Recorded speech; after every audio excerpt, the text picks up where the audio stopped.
안녕하세요. 오늘은 2025년 4월 13일 아침입니다. 간밤에 내린 비와 바람에 만개했던 벚꽃들이 땅에 떨어져서 꽃길을 밟으며 새벽 기도를 다녀왔습니다.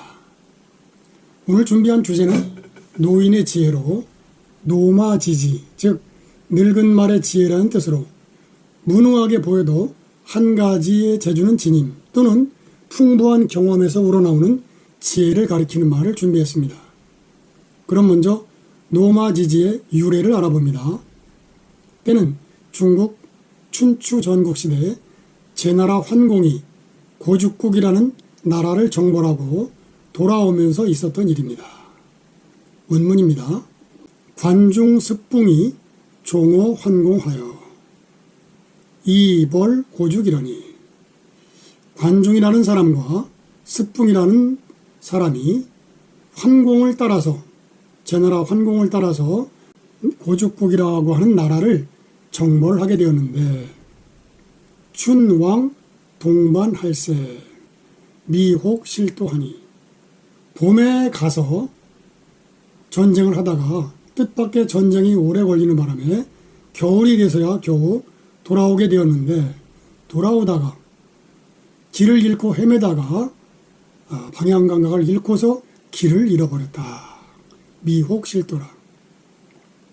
관중할 노마지지 가용야라 하고, 이때 관중이 말하기를 늙은 말의 지혜가 쓸만하다 라고 하고, 내 방 노마지 수지하여 수득도라.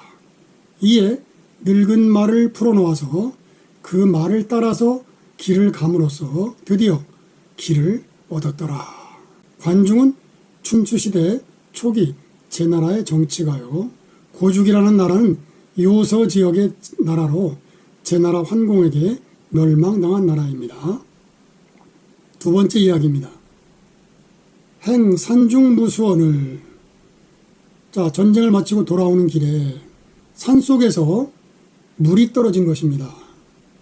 군사들이 먹을 물이 떨어진 상태인 이때 습붕왈 의 동거 산지양하고, 습붕이라는 신하가 말하기를 개미가 겨울에는 산의 양지 쪽에 살고 하고 산지음하니, 여름에는 산의 그늘에서 살고 있는데, 의양 일촌이면 이인유수라 하고, 개미가 쌓아놓은 흙이 개미집이 일촌이 쌓여 있으면 그곳을 땅을 파면 한 길쯤 팔면 물이 있다 하고 내 굴지하여 수득수라. 이에 그곳을 파서 드디어 물을 얻었더라.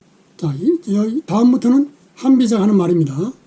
이 관중지 성이 습붕지지로도.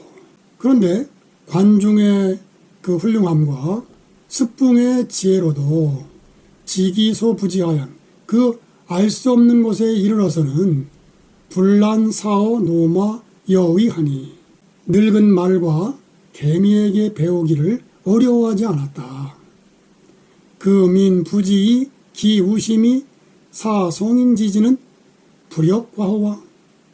그런데 지금 사람들은 그 어리석은 마음을 가지고서도 성인의 지혜를 배울 줄을 알지 못하니 이것 또한 잘못된 것이 아니겠는가 라는 이야기입니다.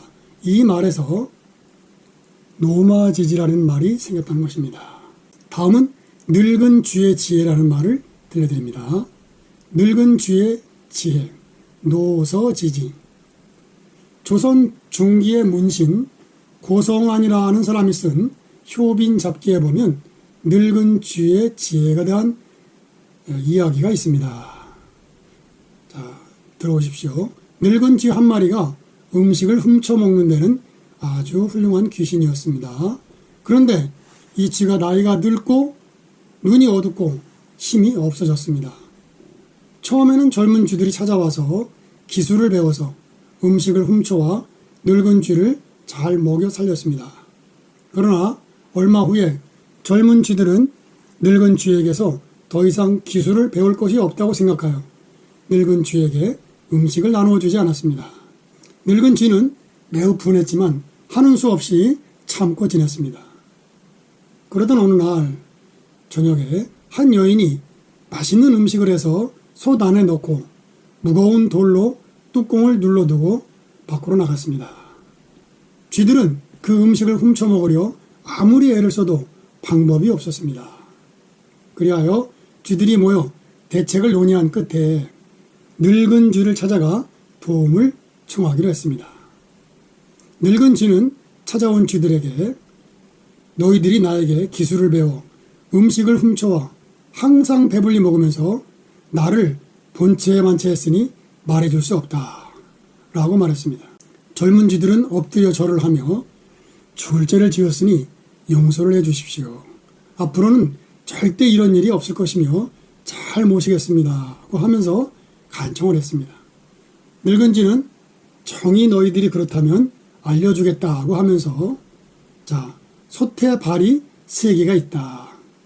그중 하나가 얹혀있는 곳을 힘을 합쳐 파 내려가다 보면 솥이 기울어질 것이다. 그러면 뚜껑은 저절로 벗겨질 것이다 하고 말했습니다. 쥐들이 그렇게 파 내려가자 과연 늙은 쥐의 말대로 되었습니다. 쥐들은 배불리 먹고 남은 음식을 가져다가 늙은 쥐를 대접했습니다. 진나라 목공도 어른에게 자문을 구하면 잘못되는 일이 없다 하는 말을 한 적이 있습니다. 늙은이를 무용지물로 생각하지 않고 늙은이의 말을 귀담아 들어야 한다는 교훈입니다. 또 한 가지 일화입니다. 어떤 한 노인이 소 17마리를 남기고 죽으면서 큰 아들에게 2분의 1, 작은 아들에게 3분의 1, 막내에게 9분의 1을 가지라고 유언을 했습니다. 그런데 아무리 나눠도 답이 나오지 않자 아들들은 동네 어르신에게 답을 구했습니다. 그러자 그는 이렇게 말합니다. 내가 한 마리를 빌려줄 테니 18마리 중 각각 9마리, 6마리, 2마리를 갖고 남은 한 마리는 다시 날 주게라고 했습니다. 또 2마리 말 중 어미와 자식을 구분해보라는 수수께끼에 풀을 주어서 먼저 먹는 쪽이 새끼라고 답해 목숨을 건진 이야기도 있습니다. 멀리 이스라엘의 이야기입니다. 노인의 가르침을 무시하다가 나라가 두 쪽 난 이스라엘. 가장 강성했던 솔로몬 왕이 죽고 그의 아들 르호보암이 왕으로 즉위하려 하자 백성들은 지도자를 앞세워 민중들의 요구를 들어주면 임금으로 섬기겠다고 했습니다.